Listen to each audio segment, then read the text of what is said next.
This is the spark of humanity. Many of my experiences have been non-physical.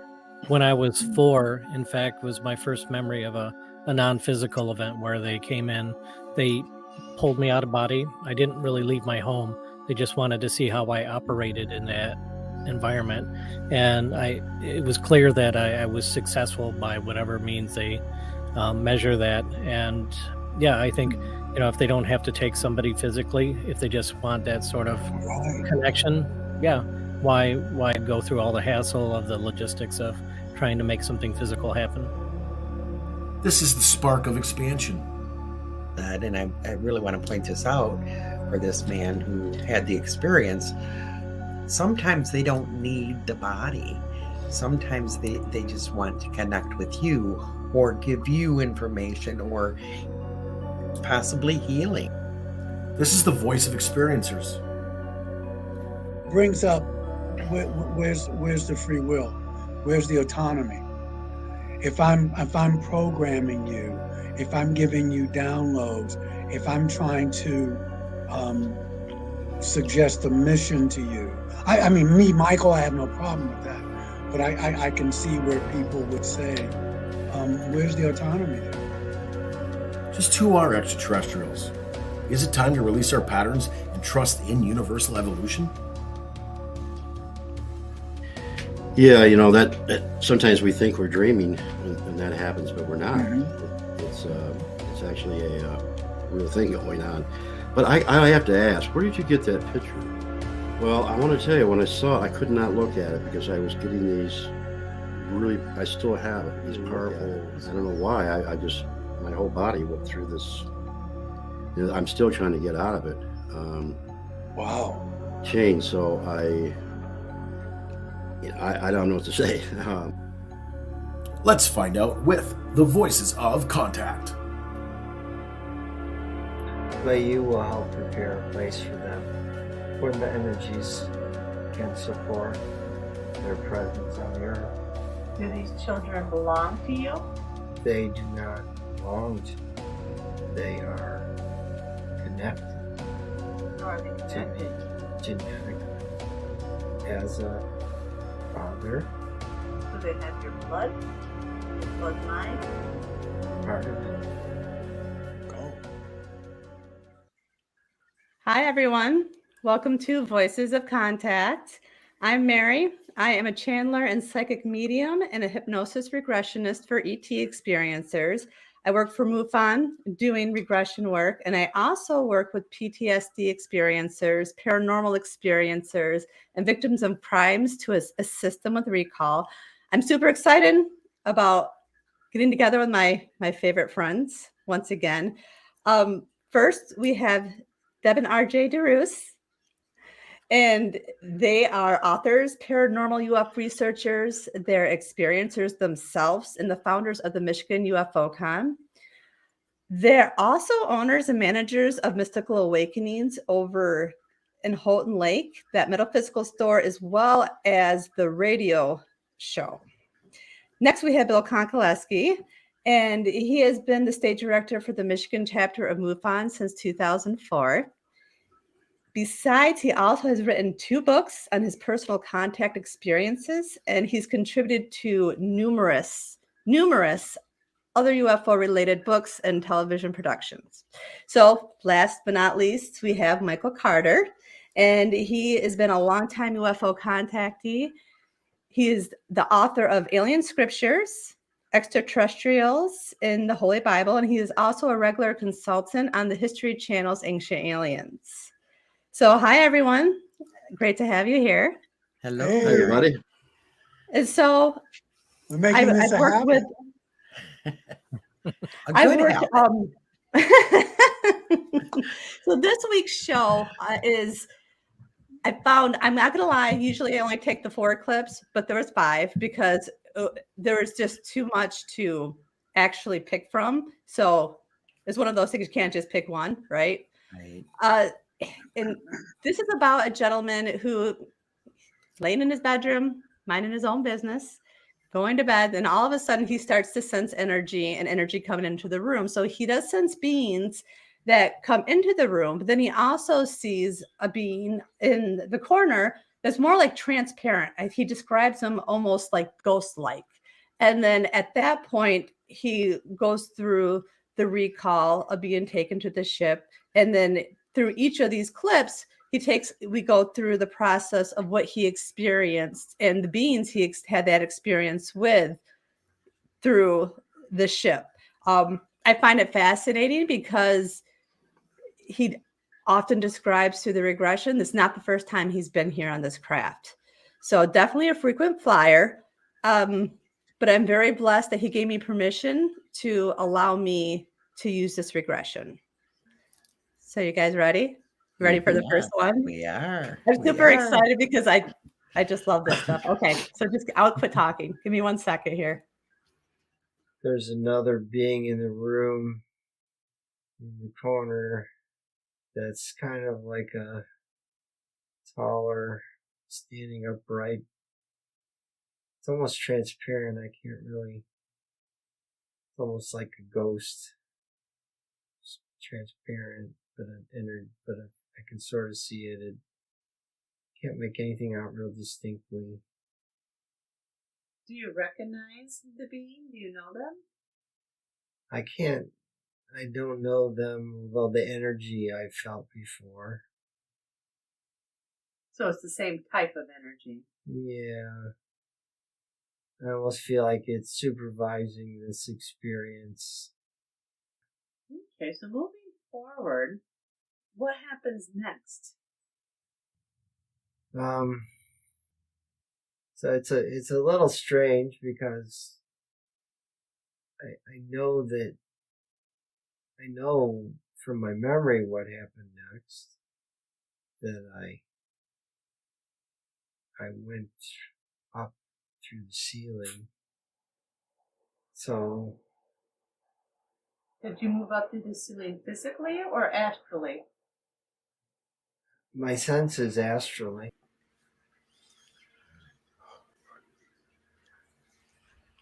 So has anyone here ever experienced something like that? I have. And I don't know whether, because I had so much tremendous fear, I don't know whether it was just easier for them to say, look, it's just too much. Let's just bring him out of his body. But yeah, I have felt that. Like I went out through the top of my head and come back through the top of my head. Yeah. I liked how you let him, you let him say what he was feeling. You know what I mean? You didn't kind of like lead that. And so his voice had a dreamy quality to it in a way. He was very calm and it was just I was curious about what the being looked like. I'm always curious about that. But maybe we'll get to that. But yeah, I have had that experience. It's probably easier. It's easier for my nervous system if I feel like I'm out of it because when I see them, it's just, I can't move. It's fight or flight. And that's all I'm going to say because it's about him. But it did resonate with me. Yeah, many of my experience have been non-physical.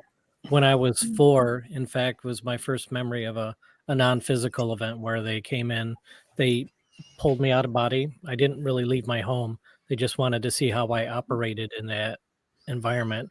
And it was clear that I was successful by whatever means they measure that. And yeah, I think, if they don't have to take somebody physically, if they just want that sort of Right. connection, yeah, why go through all the hassle of the logistics of trying to make something physical happen? Yeah, that sometimes we think we're dreaming when that happens, but we're not. Mhm. It's actually a real thing going on. But I have to ask, where did you get that picture? Powerful. This one? No, the picture of the ET that was up there. Oh. I had to look. okay. I couldn't even look at it. I don't know why. I just my whole body went through this. I'm still trying to get out of it. Wow. changed. So I don't know what to say. But yeah, I know in my experience, I've a lot of dreams, but I knew I wasn't dreaming. They were taking me through a non-physical experience in my energetic body, whatever you want to call it, but dream body. Yeah. Yeah. Whew. Wow. Yeah, wow. I know that they can take, our consciousness and not the physical body, but trying to get that in the brain for most people, I think would be pretty difficult. Well, if they're not going to take your body, why bother? But as Bill said, and I really want to point this out for this man who had the experience, sometimes they don't need the body. Sometimes they just want to connect with you or give you information or possibly healing through that. But I was also a little bit surprised in the very beginning. He didn't have that. He didn't sound afraid. He sounded quite comfortable. So I had a sense that he's been through this quite a few times, and he said it felt familiar. The being felt familiar. So, he's very possibly somebody who has been making contact with him for a long time. Yeah, I would I you found it real interesting. You really make me think about that because I've always considered myself a channeler. So I've had lots of experiences where I thought I was channeling and I felt like not really a dream, but for me, that the psychic thing where you're having a vision. I've done that a lot. And so now you've given me food for thought of a different take on that experience. Interesting. I I also would. think, though, it speaks to your skill as a hypnotherapist that you could get him where he was. I remember when I was with Bud, even though I was terrified initially, but I do have that sense with him that I just felt calm. I could be as what is it? The old adage that um, objectivity is really subjectivity under restraint. So I could really not, because I remember the difference with Jean Mundy. Well, she said, she allowed me to feel those. I was terrified. So yeah, I think that speaks to your skill too. Your skill that he could be even with familiarity that he could be calm and be able to witness to his own experience. Okay. Well, so the next clip I'm going to play, this one is where he is just taken onto the craft and he kind of describes how he feels and what he sees around him. And just like what you were looking for, he describes the being that comes to him. Give me one moment here and I will play that one. Is this place familiar to you? Yeah, it's yes, You've been there before. yes. Been here many times before. Feels like very familiar. Does anybody come to get you? Really large head, Okay. like triangular, You see his eyes? just like really. I get a sense of really large eyes, like a head that's like really large, like a triangle that's almost flat, almost like a very small mouth, maybe like almost mandibles or pincers, very small compared to the head. At the very end of the mouth, at the end of the head, at the end of the triangle. It's like taller than me, but the body seems relatively small, humanoid, upright, but relatively small compared to this enormous head that's like it almost doesn't seem possible. It's not. I think he's dressed, even though he's got this enormous head. I think he's dressed in sort of like a white, like medical kind of thing you would see a doctor wear. Is he a doctor type? Well, yes, I don't know what else they've done to me on the ship, but I feel like I've had check-ins there over the years. So it's a medical ship, a medical procedure ship, monitors the humans that they monitor.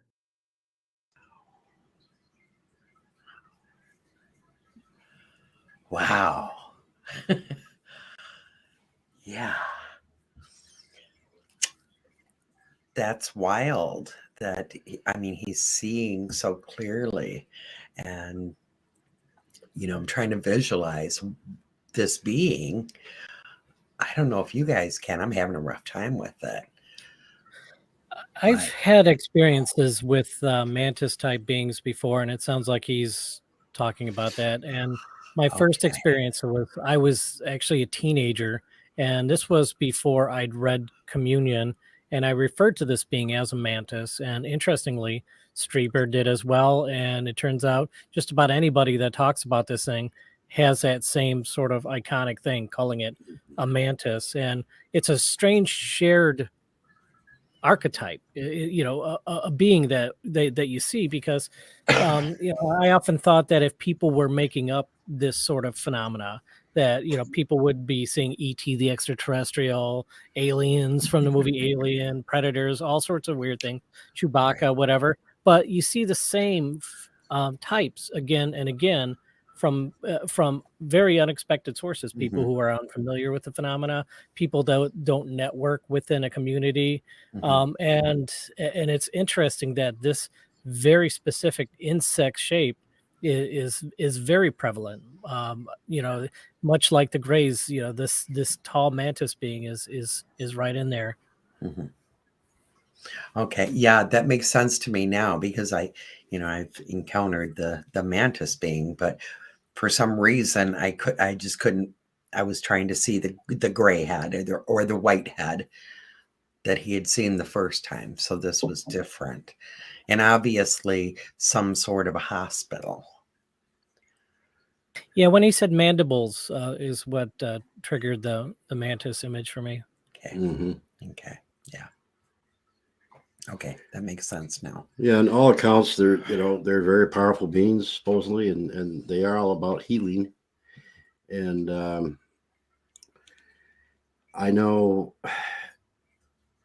a friend of mine. He said they were wrapped in clothing. He had experience with them, and I think that was for his benefit because to look upon them is, probably a little frightening. The whole body thing, Yeah. But all in all, from what I've had experiences with them. I've seen them. They've been right in front of me, and I talked to you about that, Michael, one day. Yeah. So yeah, definitely the triangle and the gave it away, and I agree. It was probably a mantis. Yeah, I was having a problem with it until Bill said mantis. I've encountered one time. I don't know, I can't explain it. The energy of it's like a, they're very intelligent. Mhm. I can't explain it. You can feel this cerebral kind of energy. That's not all, but I couldn't, until Bill said, because I'm this triangular shape kind of, um, and in the medical ship, I like that for some reason. Well, I like it because it's healing, and I've had a healing, and he's familiar. He's familiar with them. I think he said this has been going on for years, and it helps to have that kind of familiarity. I think for my nervous system, it would help. Mhm. Um, it's fascinating, and you're doing a great job, Mama Mary. Thank you. Yeah. All right. So the next clip is we kind of lead him to where he's going next, and they take him into, I don't know if you would call it an operating room, but some kind of different type of room. Okay. Is he taking you somewhere? Yeah, he's Okay. walking down the hallway to the operating room. I want to move you forward to the operating room. Okay. We're in the operating room. I want you to look around and describe what you see for me. Okay, seems like a really big room. Like I don't even see the ends of it. It's like I can see in the center of the room there's this round, it's like if you cut a slice out of a cylinder and it's glowing with light, like low glow. It's lit very low. But and then it feels like there's some other beings in there that are preparing things, assistants that we're walking towards. But I can't even see like the ceilings or the walls. It's all kind of dark, and just that area where we're walking towards for the operation is sort of a low glow. What's the procedure that they're getting ready for? Procedure to harmonize your mind with extra dimensional frequencies that will open you for experiences and information as you progress on your life journey and mission. What is your mission? The big question, right? Now, just a little bit of background is at the end of that, after I asked the question, he actually started, he asked ET that question, and that was the answer that he got. So when his voice was kind of slow and breaking up, he was actually channeling the answer from ET. That's what I thought. It sounded like he was repeating what was being told to him. That's the message I got, that he was actually repeating what they were doing to him, the procedure, and it makes perfect sense. Yeah, very exciting to know that they can assist us to be able to better see other alternate dimensions and to connect with them, connect with all that there is. And this is work that they're doing probably with many people. And I think that's why we have more experiencers coming out. So bless him for being open enough to allow you to do this, allow us to do this, because this is information that really is exciting to get out. Amazing, just totally amazing. I'm mind blown. And the other two are thinking so hard. I like the way that he put this sort of cosmic concept into a very matter-of-fact language. He really gets the point across without necessarily waxing too eloquent from the emotions he must have been feeling at the time. It really helps sort of ground the reality of the process that he's going through, and is able to communicate it with people who weren't there at the time. Just telling it basically like it was very effective for me hearing it expressed that way. It brought up for me the devil's advocate position of, and I'm okay with it. I feel like I'm doing what I need to be doing, but it brings up where's the free will, where's the autonomy? If I'm programming you, if I'm giving you downloads, if I'm trying to um, suggest a mission to you. I mean, me, Michael, I have no problem with that, but I can see where people would say, where's the autonomy there? What is the mission? What mission are you on? Is this a mission you've agreed to? That intrigued me. Uh, yeah, that's all I can say about it. Well, some of the information that I had received throughout the last year was that the Greys well, whoever, do ask for permission. And it has to be an agreement, I think. I mean, that's just the way it has evolved. Now that as we evolve, we have more rights to what's going on and more saying what's going on. So, yeah, Michael, I would say there would probably some kind of agreement. Oh no, I'm with you. Yeah. You know, yeah, no, brother, I'm with He's you. playing devil's I'm not, advocate. I'm Yeah, not it's just doubting it.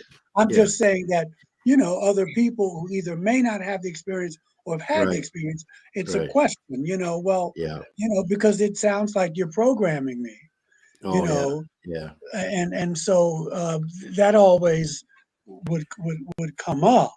Right. I think so. No, I was just voicing that. No, Yeah. I'm comfortable. Yeah, I do believe on some level there's Yeah. Yeah. And there's I whether it's pre-lifetime or what have you. and I But you think know, everybody I'm here trying to get, would probably take that upgrade. All of us would probably take that upgrade with no you problem. But know, I see what you're saying. Some people would Right. really have a big problem with it. And I wonder if the permission is on a subconscious level, if we're even aware that we are giving permission.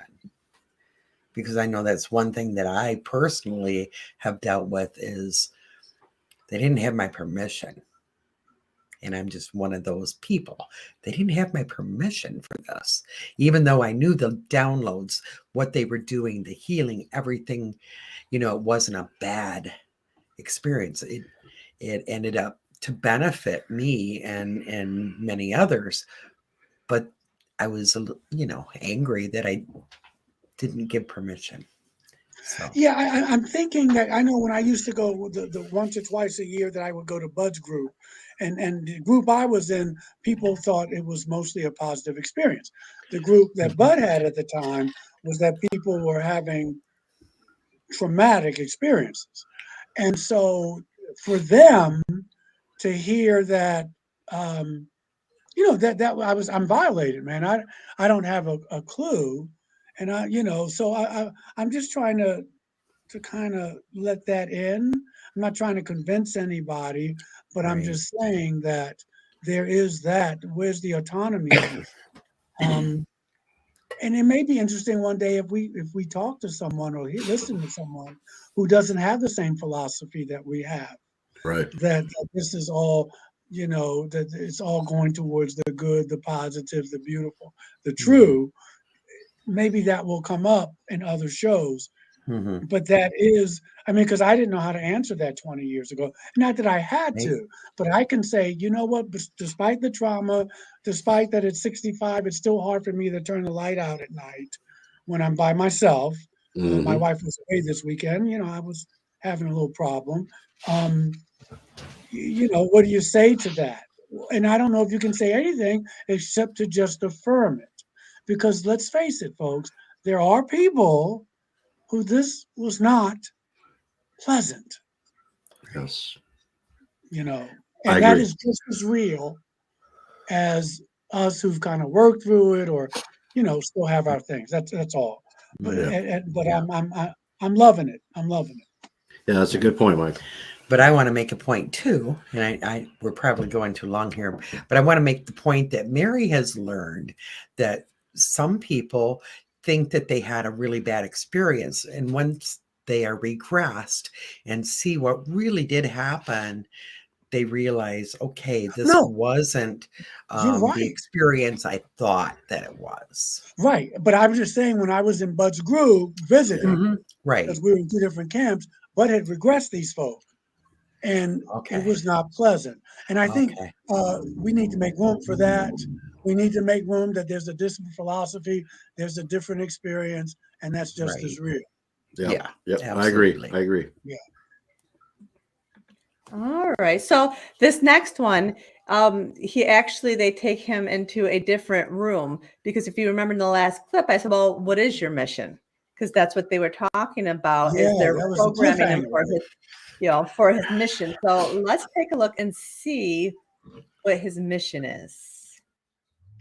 You volunteered, so we are assisting your mission for the ascension of the earth. Okay, well, let's move you forward to a moment when you were surrounded by children, but they were ET children. Describe that for me. Oh, okay. I'm sort of seeing the child flashes of a room that's like a lab, like vague outlines of like glass tubes, if you will. What's in the glass tubes? I mean, just a sense of a like genetic, like beings, like there's beings there. I can't really see it. Well, let's move you a little bit closer to those glass tubes. Let's move just a little bit closer and take a closer look and describe what you see in those glass tubes for me. I'm seeing like a humanoid. In this one, like a child, but not a baby, like a blonde hair and white skin. Very human, except for the facial features are, I think, a little different. The eyes are bigger. But it's hard to see. The eyes are closed. Maybe a little more triangular face. I could see the hair floating. Do you know why you're in the room? Well, I feel like when I turn around, this may be on this same ship, which I've never noticed before. Could be.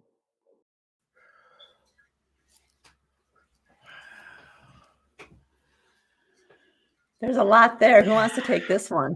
There's a lot there. There's a lot there. I'm going to say first off that I love that he answered what his mission was, and that it was he volunteered to assist with the ascension. Because I feel there's a lot of people going through that right now. That's kind of what this time on this planet is, in my mind, anyways. This clip got me emotional. This one got me right in the heart chakra. So, having a little tough time.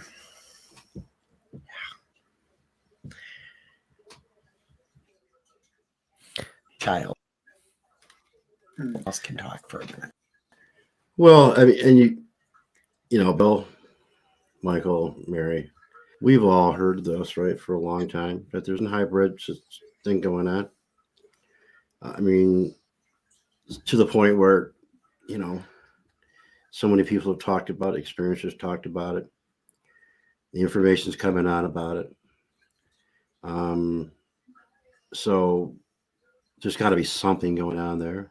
And how many groups are doing it? How many groups are doing it? and for what reason? Those are the questions we're asking. Yeah. But it's going on here, obviously, and I think in the past when it first started, I'm talking maybe 50s, it wasn't so much that they had to have permission, but I think it's gotten that way. Um, Maybe somebody else has stepped in and said, "Hey, look, just okay, we get what you're doing, but you have to have permission." And like you said, Michael, to make it easier on people and make it lighter on people, the healing and everything else. So, yeah, I mean, there's too much information from way back till now about this situation to ignore it. There is something going on like that. But do I want to for what reason? I do not know, but can't be ignored. Yeah. I agree. I mean, I've been hearing this for years. I will say that I struggle with it. And what part do I struggle with? I'm glad you asked. I don't know. It's just something in my mind. Um, I but to me, the obvious, and it's so simple, is that if something happens, you don't have to start from scratch. Right. And maybe this is where we're going as far as, but you know what? I struggle with it because they're different races, different people, and I don't know if it's a general thing. I still struggle with maybe there's a prime directive for some folk, maybe it isn't for some. But obviously, like you said, we've been hearing these stories. If you hear it over three times, Yeah. my general rule, you got to say where there's some smoke, where there's fire is, or vice versa. So, I wish he had talked more about his mission. And I know you directed him, Mary, to another, thing. I wanted to hear more about that.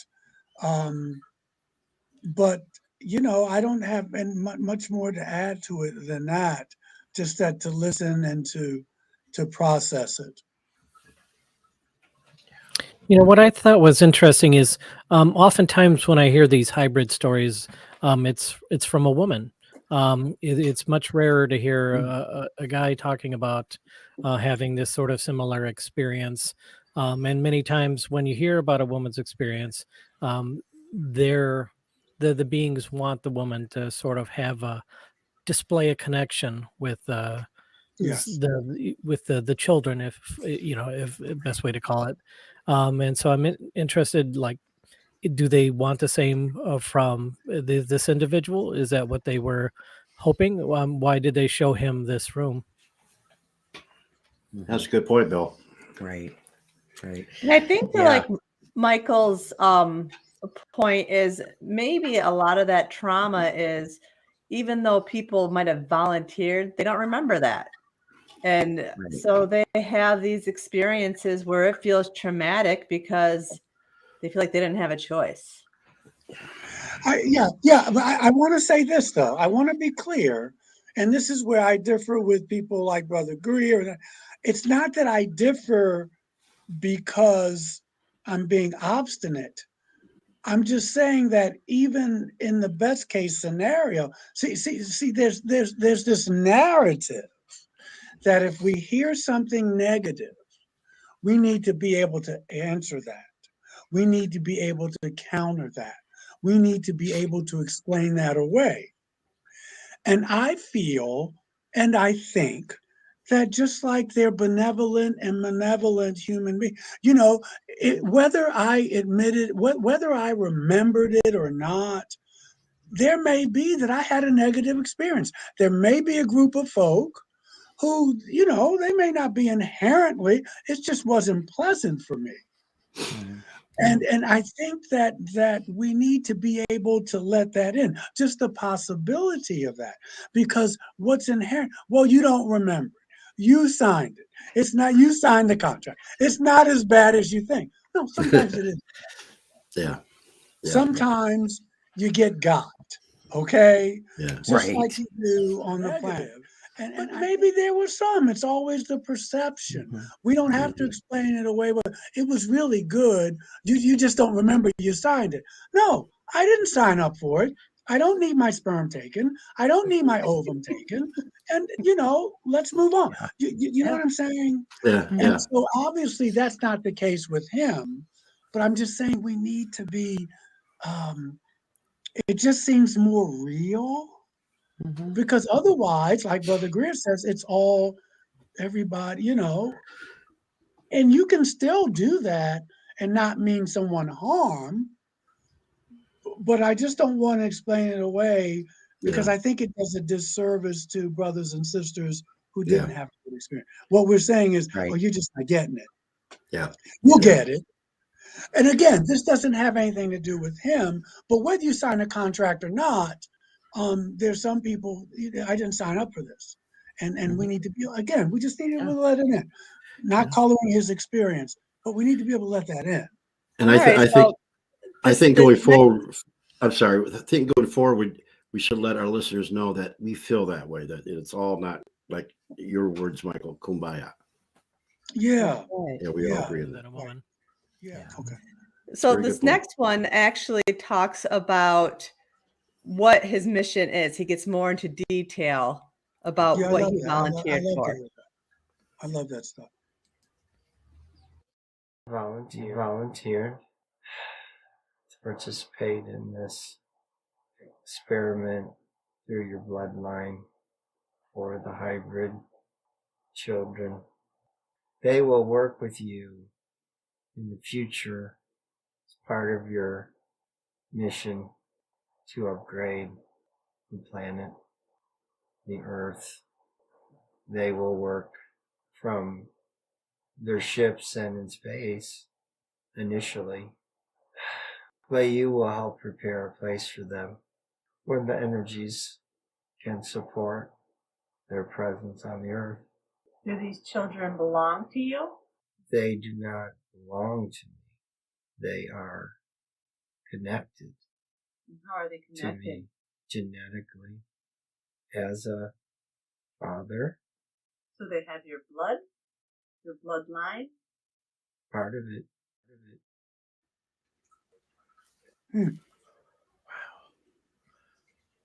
Very cool. Yeah, I guess we better hope they're okay, right? I mean, if this is the plan, we've got to trust it, I guess, because it seems to be going on. But yeah, that's interesting. He said I don't belong. They don't They belong don't to me, belong to me. Yeah. but I am a part of them through blood and DNA and things Yeah. like that. So Yeah. And it's interesting if you think back about 35, 40 years, our children were different. They called them indigos. And then they called, and the next generation was the star children. I've thought for quite a while that this is already happening. Like you go to any school, any town, and the percentage of like autism is super high. Now, I don't want to say that these kids are from another planet, but I can't help but think that they are a humongous part of the ascension. Do they have different genetics, but ours as well? I feel yes. And I've said for a long time, these kids aren't broken, and they don't. Some people try so hard to make them like us, think the way we think. And I've always had this knowing that no, that's not about that. We're supposed to learn to think the way they think. I think it is they are somewhat hybrids. I can't say I can't believe I'm saying that publicly, but I am. So it's out there. Yeah. So what I want to know, Mary, is did he feel, now he said a connection. I wonder if he felt like many of the mothers that I've talked to really have that longing or that strong motherly connection. I'm wondering if he felt that as a father.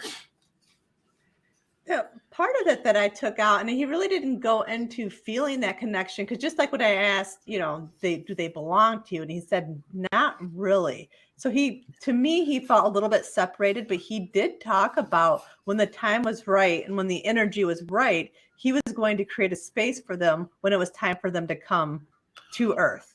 Mhm. So there's some kind of connection there. I didn't delve into that too deeply, only because he was struggling just a little bit talking about what he was already talking about it. So I didn't want to go deeper than was necessary at that moment, because we have plenty more regressions to come that I can dig into that part. But to me, it felt like more of a scientific thing for him, not less of a connection. I could be wrong. It could be just part of that regression, but. Mm-hmm. Okay. Bill? Yeah, I would wonder what the beings would have said if he would have asked the beings, do these children belong to you?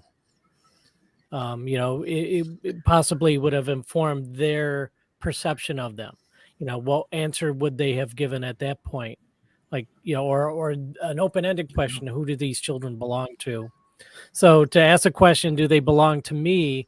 Maybe to them, that concept isn't really the right concept to ask. Just a thought. Right, that nobody belongs to anyone. It's fascinating. Bill, you hit the nail on the head. This may be, very rarely do I hear men talk about this. Mhm. Yeah. Usually it's the woman who's carrying the life or whatever. So it's fascinating to me. Yeah, but we're opening up more. So I'm wondering now if more men will be willing to, be regressed and possibly share this information, where maybe it's not a real new thing, but it's new that men are able to talk about it. I'm curious. And you have to. What is the hybrid system? I mean, what do you use? The DNA from the female, and where is the sperm coming from?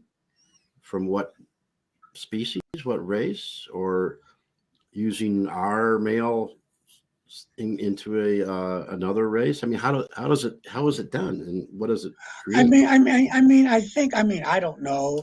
I think Zachariah Sitchin goes into this in his Earth Chronicles books about how the Anunnaki, how that worked, but you definitely needed a female extraterrestrial for that. But I mean, I have his series here. I haven't gone back and looked through it, but he gives his opinion. That makes rational sense. The Elohim, may have created us, and so Yeah. this is what he was saying. Yeah. Mm-hmm. Yeah. So we'll see what the next generation brings. And are they creating a whole new combined species that can live off of this planet? And let's face it, we can do that now. We can? We can genetically switch things around in a laboratory. And I thought you meant live off this planet. no, I'm just saying, we have that ability now too. And you better know what you're doing. All right. Well, that's it for the show tonight. So thank you. And it's going to change. It's going to shift the energy. And I think that's what it's all about. So you guys, another great show. So thank you. I look forward to more. Thank you. And we will be talking more next week. All right. Yes, thank you, All right, everybody. thank you. Have a good night, y'all. Yeah. Night. Have a good night. Good night. This is the spark of humanity. Many of my experiences have been non-physical. When I was 4, in fact, was my first memory of a non-physical event where they came in. They pulled me out of body. I didn't really leave my home. They just wanted to see how I operated in that environment, and it was clear that I was successful by whatever means they measure that. And yeah, I think if they don't have to take somebody physically, if they just want that sort of Right. connection, yeah, why go through all the hassle of the logistics of trying to make something physical happen? This is the spark of expansion. And I really want to point this out for this man who had the experience. Sometimes they don't need the body. Sometimes they just want to connect with you or give you information or possibly healing. This is the voice of experiencers. Brings up where's the free will? Where's the autonomy? If I'm programming you, if I'm giving you downloads, if I'm trying to suggest a mission to you, I mean, me, Michael, I have no problem with that, but I can see where people would say, where's the autonomy there? Just who are extraterrestrials? Is it time to release our patterns and trust in universal evolution? Yeah, that sometimes we think we're dreaming, and that happens, but we're not. It's actually a real thing going on. But I have to ask, where did you get that picture? Well, I want to tell you, when I saw it, I could not look at it because I was getting these I still have it, these powerful, I don't know why, my whole body went through this. I'm still trying to get out of it. Wow. Change, so I don't know what to say. Let's find out with the Voices of Contact. But you will help prepare a place for them when the energies can support their presence on the earth. Do these children belong to you? They do not belong to you. They are connected Or are they to connected? me genetically as a father, Do they have your blood? Your bloodline? part of it.